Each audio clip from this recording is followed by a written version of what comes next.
¿Qué tal? ¿Cómo están? Un placer acompañarles. Bienvenidos. Es jueves día 14. Se preveía un endurecimiento de las condiciones como consecuencia de la pandemia del COVID y llegaron restricciones a la movilidad, restricciones también a la vida social. El periódico aborda este asunto desde diferentes puntos de vista que les vamos a leer en tan solo unos instantes. Y después es habitual que escuchemos las opiniones, para esto es una tertulia de nuestros invitados hoy, que son Julio Álvarez. ¿Qué tal, Julio? Muy buenas. Hola, un placer. Igualmente. Saludamos también a Marco Valerio Lama. ¿Qué tal, Marco? Un placer, muy buenas. Y a Pepe Araujo. ¿Cómo estás, Pepe? ¿Qué tal? Buenas tardes. Gracias. Vamos allá con la lectura de los titulares. El primero de ellos, insisto, viene con la rebaja del tío Feijóo. La Xunta acota la vida social sin bares a las 6 y a las 10 en casa.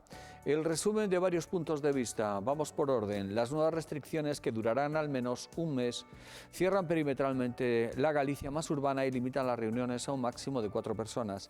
El presidente Feijóo justificó la decisión de esta manera: hai que intentar que non se colapsen as UCIs.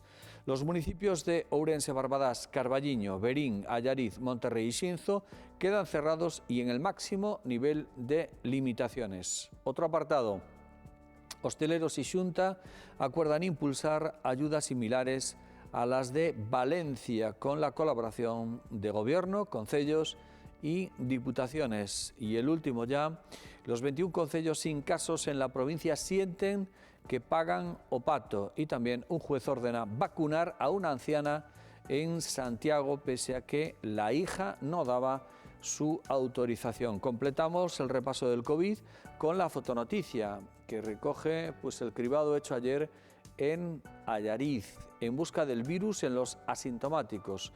Esa instantánea se tomó ayer, como decimos, en Allariz. Cientos de vecinos de la villa pasaron ayer por el pabellón de deportes de la localidad para someterse a una prueba de PCR en busca del virus del COVID-19. Hasta 1.500 personas de todas las edades fueron citadas en una iniciativa que trata de contener el aumento de casos. En el apartado Más Noticias, en primer lugar, los condenados por raptar y violar a una ourensana la acusan ahora de amenazas. El vicepresidente de Democracia Ourensana pide al Tribunal de Cuentas los datos que oculta Jácome. El tren turístico de las Termas multado por la Guardia Civil por no tener la ITV. La nueva estación de autobuses de la ciudad estará en servicio en febrero. Y por último, la Cámara de Representantes abre la puerta al juicio político a Trump. En lo alto de la portada tenemos dos asuntos más. El Alcoyano busca la gesta. 3 ex-ourensanistas con moral para derrotar al Real Madrid. Y también hoy, con el periódico El Extra de Zonas Vivas, así es la vida comercial en la provincia. Tenemos estas propuestas de lectura en el jueves día 14, esa es la portada. A partir de ahora, como decimos siempre, los comentarios. La Xunta acota la vida social sin bares a las 6 y a las 10 en casa. Reflexiones, comentarios sobre esta medida de nuestros comentaristas de hoy. Empezamos por Julio, si te parece. Bueno, yo creo que se impone la razón. Quiero decir que desde el principio de la pandemia era evidente que la relación social era la que podría propagar el virus, así lo decían los epidemiólogos. Sin embargo, en aquel momento no hubo una unanimidad en la clase política en defender esta posición. Hubo críticas al estado de alarma, hubo reivindicaciones de que se eliminara el estado de alarma, etc. Yo creo que en la situación actual de la pandemia hay que controlar el número de contactos sociales porque está demostrado que es ahí donde se produce el contagio, ¿no? Otra cosa es en qué medida afectan por igual a unos sectores o otros, o se podrían, al hilo de lo que reclaman algunos ayuntamientos que no tienen apenas o están con 21 concellos en casos. 21 ayuntamientos donde no hay, ¿no? Entonces quiero decir que es muy difícil acotar con una medida justa y equitativa para todos los sectores y para todo el público en general algo que contenga la pandemia, porque en este momento hay que contenerla, y al mismo tiempo no penalice a unos en detrimento de otros. De acuerdo. Marco. vamos de profecía autocumplida en profecía autocumplida, non? É dicir, a xente falaba cando estábamos no verán de que por fin se levantou o estado de alarma, de que no outono nos van a confinar a todos outra vez, entonces hai que aproveitar, hai que sair, hai que ir a cear, hai que facer de todo, porque en outono nos volvían a pechar. Como ben dixo Julio, o sair, o interrelacionarse, todo isto provocou que no outono nos volveran a pechar. Entonces, ahora decimos, bueno, nas Navidades hai que aproveitar as Navidades, hai que salvar as Navidades, porque en xaneiro nos van a volver a pechar. Claro, o que fixemos nas Navidades provoca que nos volvan a pechar en xaneiro. O sea, somos nós os que estamos constantemente provocando esa profecía que nós facemos que se cumpla, non? Entón, efectivamente, claro, estamos nun contexto que non entende de divisións nin municipais, nin de divisións autonómicas, a pandemia se estende a toda velocidade, parece que esta nova cepa encima, bueno, pues que ten unha capacidade de transmisión moito máis alta que a anterior. E todas estas medidas que hai que tomar, a min incluso se me quedan cortas, porque estamos vendo, o que xa se falou aquí en outras ocasións, ese porcentaxe de xente que, sendo pouco, moito, ou que non está contabilizado, que non respeta as normas, non? E nese incluyo tanto a xente, ou me incluyo eu, tanto a xente, digamos, de a pé, como moitos dos hosteleiros que protestan, que hai moita xente que protesta, pero despois, cando lles abren, pois, se teñen que ter as terrazas o 50%, as teñen o 100%, se só poden ter 3 mesas dentro, teñen 7, entonces, hai moita xente que, pois, pola necesidade económica ou polo que sexa, pola picaresca do que sexa, tamén non está respetando eso. E eso provoca un endurecemento desas normas. Entonces, ou nos paramos en seco, pensamos ben o que estamos a facer, e dicir, oye, isto é o que é, nos guste ou non nos guste, é o que é. E eu penso que era o que conviña ahora mesmo, non? O sea, facer un parón grande, de un mes ou do que fixera falta, e a partir de aí recuperar unha certa normalidade. Pero claro, estamos normalizando 400 mortos diarios en España. Normalizar eso, que se convirta nunha nota de pé de páxina, cantos morreron hoxe? 300, non, onte 400. Non se poden validar esas cifras, non se pode normalizar ese contexto. É a miña opinión.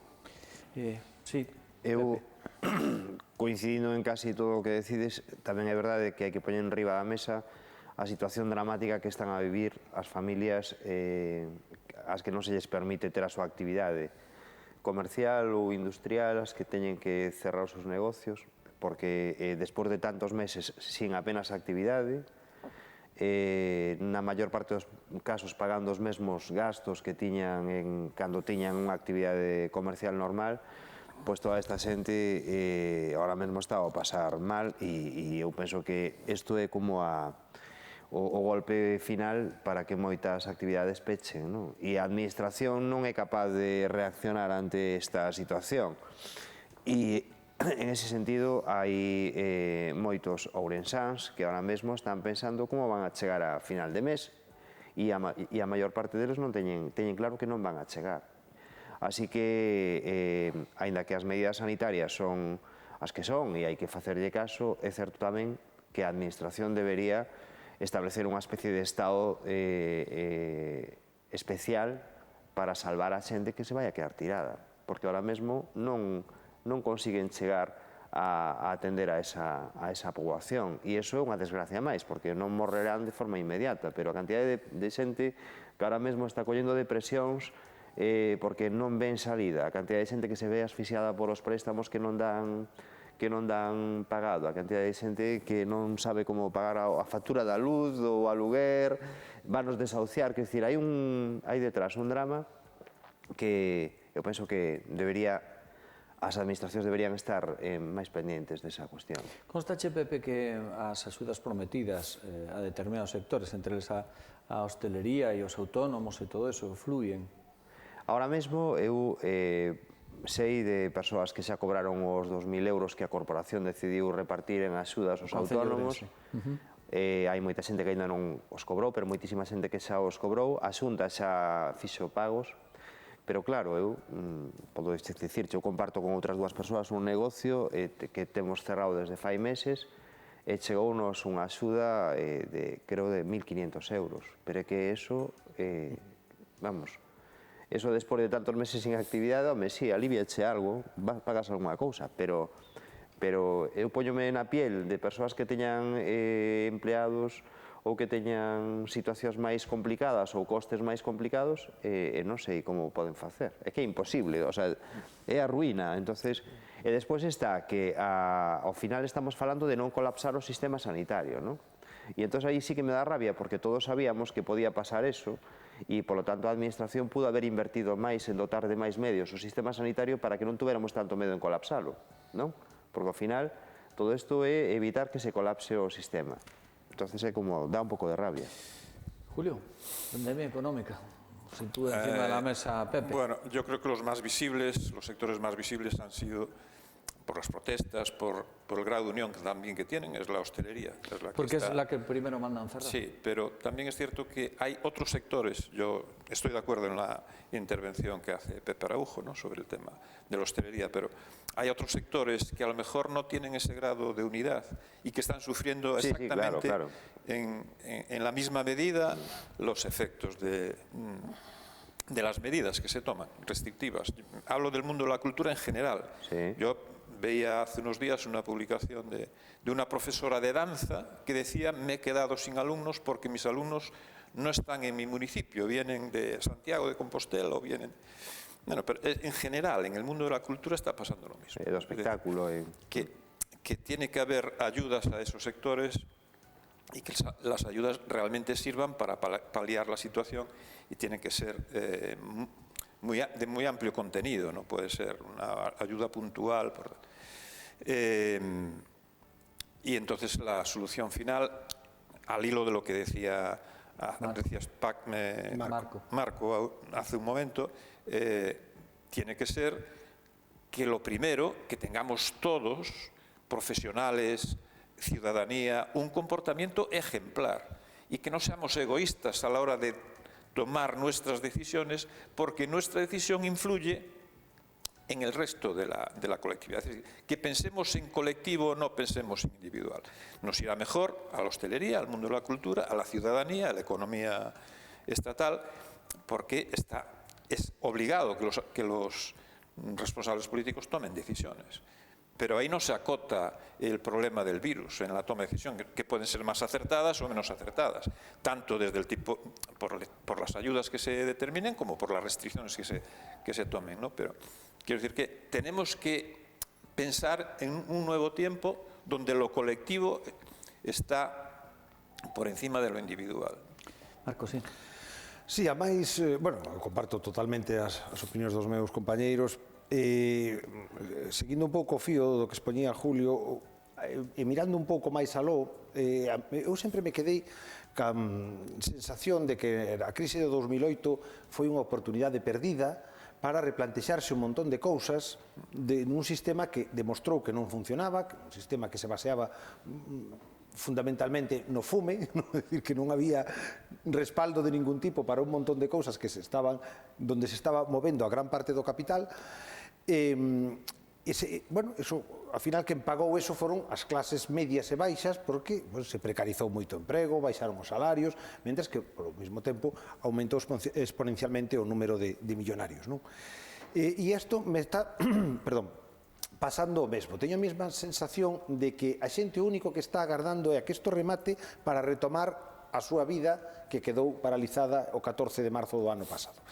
E eu penso que o que temos que aprender de todo isto é que temos un país que depende en exceso do sector servicios, que ten unha economía colonial que depende do turismo puro e duro, e que no momento en que todo eso, ahora temos este ano o Xacobeo e vemos todas esas vilas que cos albergues, os investimentos en restaurantes, todo eso, que se vai ir ao tacho todo, porque un señor xa non pode ter a 100 personas en literas dormindo, que era como el tiña o negocio montado. Entonces, temos que replantexarnos como país a donde queremos ir. E isto xa é un plantexamento a máis longo prazo, non? Pero vemos, nos últimos 15 anos a industria pasou a ser en España o 28% do PIB a ser o 16%. Eso é unha barbaridade. Entonces, España é un país que abandonou a industria e se entregou ao sector servicios e ao turismo. Entonces, claro, ahora ven unha cousa deste estilo e somos os máis dañados pola pandemia. Por que ten un impacto económico tan grande? Os outros países teñen unha industria que non parou. Hacemos ahora la pausa para la publicidad para volver nada en tan solo unos instantes en la segunda parte del programa. Hasta ahora. Si me vedes correr, De nuevo con todos ustedes en la segunda parte del programa. Recuerden que nos acompaña Julio Álvarez, Marco Valerio Lama y Pepe Araujo. Estábamos hablando de la cuestión de la pandemia desde diferentes perfiles, desde el punto de vista sanitario, también desde el punto de vista económico. Quiero exponer encima de la mesa también, comenzamos por Pepe, si tiene la sensación que la velocidad de vacunación o el efecto tranquilizador que se nos dio en la población cuando empezamos a decir, bueno, ya hay una vacuna, ¿se está correspondiendo con lo que está ocurriendo o crees que hay cierto desinfle en la ilusión por ver que, bueno, hay, por lo que se dice, problemas logísticos, bueno, que el porcentaje de vacunación sobre la población diana no está siendo la esperada? ¿Qué opinión te merece, Pepe? Eu teño a sensación de que é como unha especie de quentamento para logo empezar a un ritmo importante. Me dá a sensación de que se teñen que reaxustar moitas cousas hasta que realmente teñan todos os hospitais ou centros sanitarios a cantidade suficiente e teñan a capacidade de organizarse mellor para chegar ao maior número de poboación posible. E están en esa fase de arrancar. Eu penso que o ritmo vai a dispararse. Teño a sensación, e a esperanza tamén. Vale. Julio. Bueno, nos gustaría a todos estar xa vacinados, non? Ou polo menos a maioría, porque ainda hai negacionistas por aí que teñen moito eco nas redes sociais. Ao ritmo que vamos, o cálculo é ben simple. Estaríamos no entorno do mes de xuño, un 70% da población, un 70% da población vacinada, non? No mes de xuño.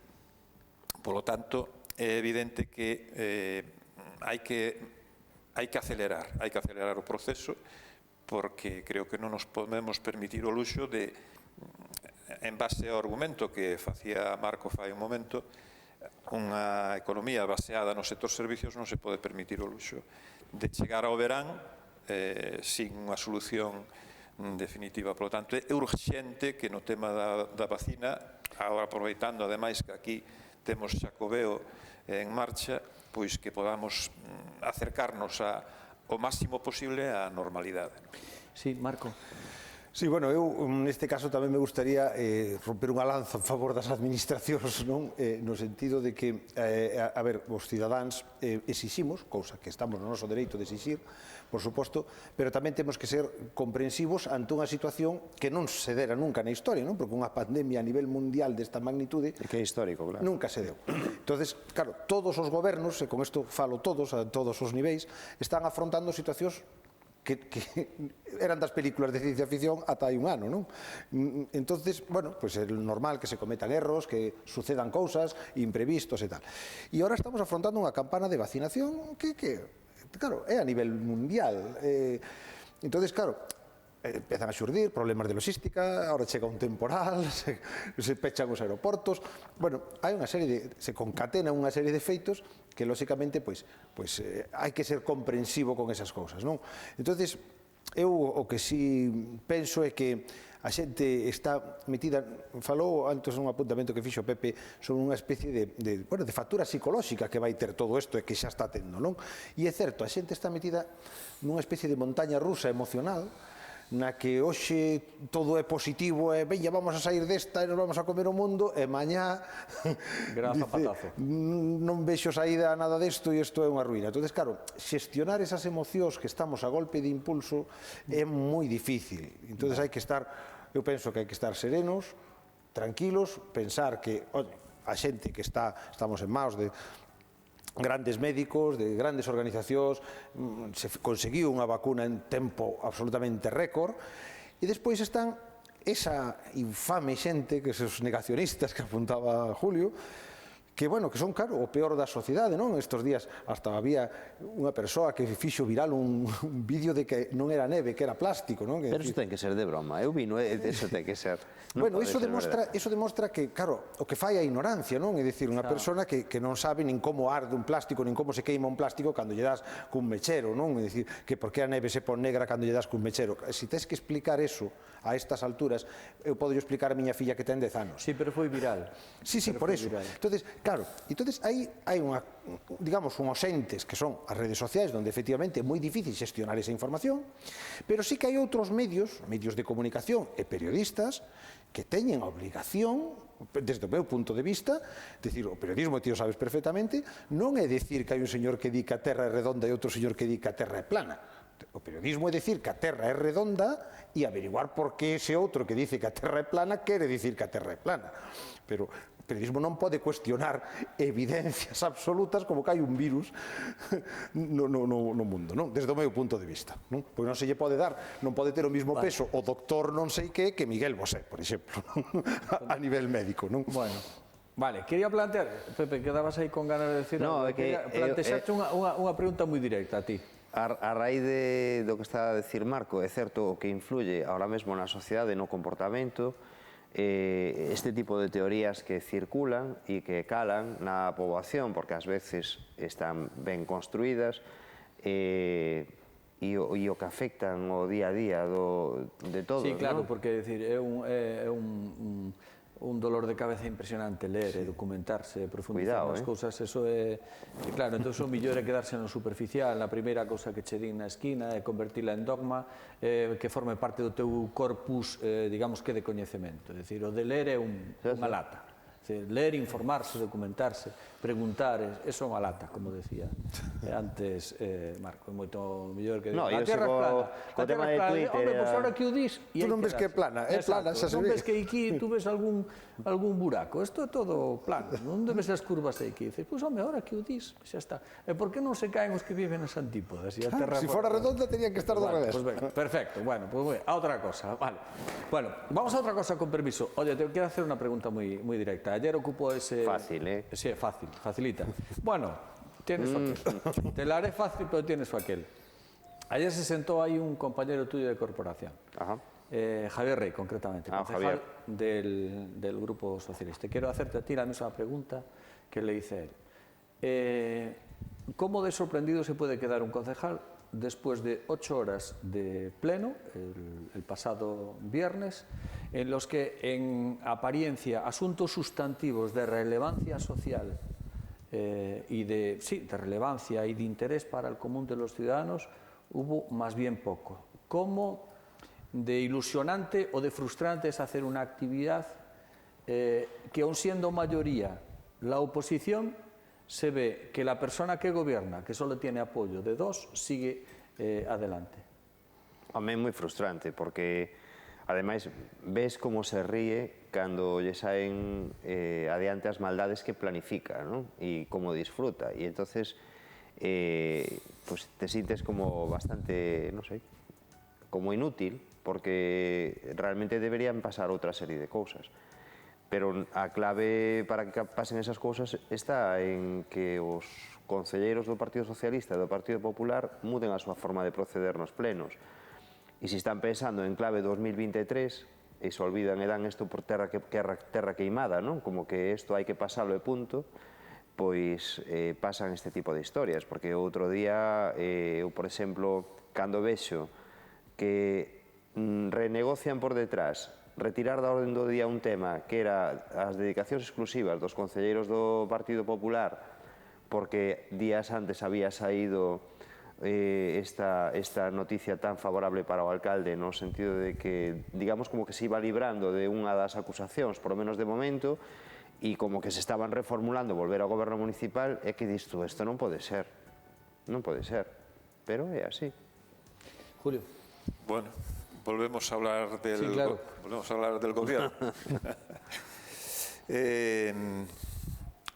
Bueno, yo creo que poco hay que decir de esto ya, ¿no? Es decir, yo comprendo la posición de Ciudadanos, que quiere ser equidistante de todo y a lo mejor no mojarse mucho, pero ahí hay una moción de censura formalmente presentada, formalmente me refiero públicamente presentada, porque es la única manera de hacerlo, ante notario por parte del Grupo Socialista. Ojalá haya otras alternativas, yo no las conozco. Yo creo que la única opción que hay en este momento formalmente planteada para que esto no continúe es el paso adelante que ha dado Rafa Villarino presentando una moción de censura en nombre del Grupo Municipal Socialista para ver si es posible llegar a un acuerdo.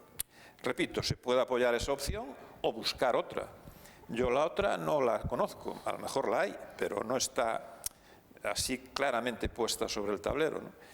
Y por lo tanto, si la hubiera, sería conveniente que se Sabes que pasa, Julio? Que eu, entendendo a estrategia que sigue o Partido Socialista, estando disposto a firmar esa moción, de feito, nós como grupo, no inicio do mandato, votamos a favor do Partido Socialista como alcaldía, por ser a lista máis votada, pero o certo é que Ciudadanos firme unha moción que ten 9 apoios, máis 2 serían 11, hasta 14, faltarían outros 2 que serían os do BNG, que dixo que estaría disposto a firmala cando esa moción chegue ao Concello, pero falta un voto.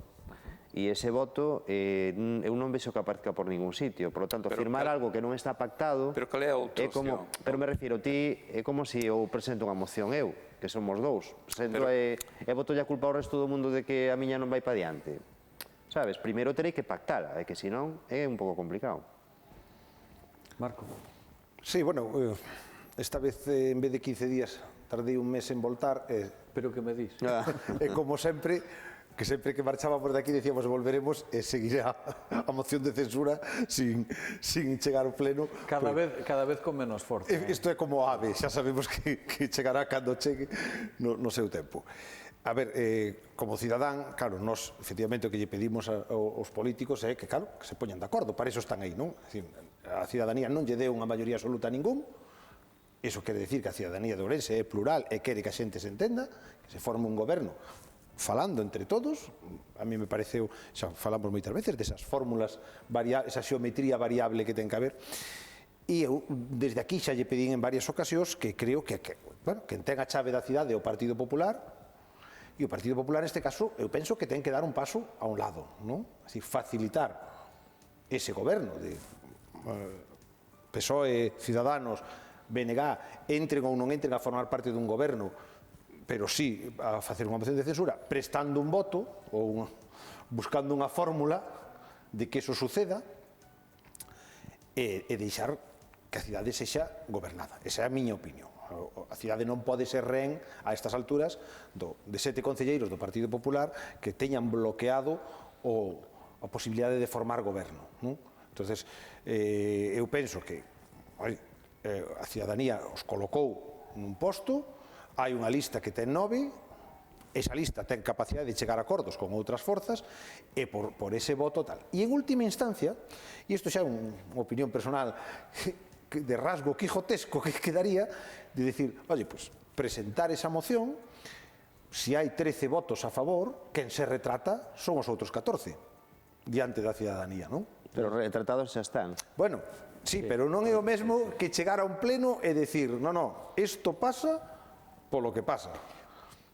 Esa é a miña opinión, claro. Sí, Pepe. No, que digo que retratados xa están no sentido de que é certo que o Partido Popular en ese sentido, desde o meu punto de vista, xogou mal cando, en vez de sentarse nunha mesa, por lo menos a falar, eu xa non digo chegar ao acordo, pero por lo menos sentarse a falar, non foron capaces de sentarse a falar co Partido Socialista e o que fixeron foi vetar o seu portavoz.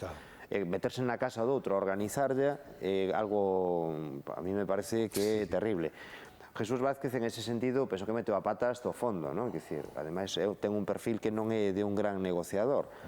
E iso a mí me parece terrible, pero me parece terrible que non sean capaces de sentarse. Ahora, retratados están, porque o certo é que nós manifestamos públicamente que estaríamos a favor dunha moción, o Partido Socialista presentou nunha notaría e o Bloque dixo que se chega ao Concello que afirmaría. Polo tanto, os que se retrataron foron os do Partido Popular. Nese caso, eu penso que está, non? Bueno, que está perfectamente definido o xogo. Sí, está perfectamente definido o xogo da estrategia, é dicir, da consecución dos fins. Cando tú pactas un movimento cando tú pensas un movimento no tabuleiro, pénsalo para despois executalo. O que pasa que aquí é que está pensando e a ficha non se move nunca. Hai unha cosa que hai que decir, que o Partido Socialista esperaba que esta moción de 13 saíra adiante co voto de un concelleiro que no pleno pasado se sumou á democracia ourensana. Porque isto é algo que públicamente ao mellor non se di moito, pero realmente estábase esperando que Telmo Ucha apoiara esa moción. Bueno, non é un secreto, non? Que nos quedamos sin tiempo, venga, Julio. Eu creo que a razón fundamental era que empezaba a haber voces dicindo que non se sabía cal era a postura do Grupo Socialista. Había que desfacer esa madeixa que se foi creando en distintas etapas do proceso e que, polo tanto, non sei se o que pensaba o Grupo Socialista era acadar un voto de os díscolos de democracia ourensana. É dicir, era imprescindible que o PSOE fixera o seu pronunciamento sobre a situación política no Concello e así está feita.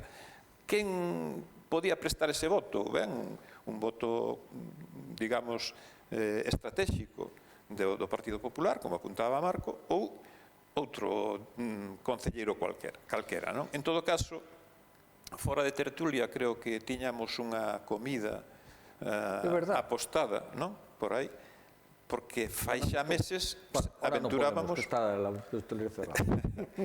¿Quién la ganó? ¿Quién la perdió? No, ainda queda legislatura, claro. Vamos a chegar ao final da legislatura ou deste mandato municipal nesta situación. Yo hoy voy contigo. Si apostamos algo, si apostamos la comida, la pagamos a media. Si perdemos, la pagamos a media. Pero yo voy contigo. Bueno, que nos tenemos que ir ya. Gracias, Julio. Hasta la próxima. Un placer.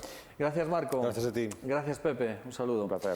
Y a todos ustedes, como siempre, muchísimas gracias. Pasen un buen día. Mañana volvemos a comentar algunas de sus noticias. Recuerden, cuídense. Hasta mañana, amigos.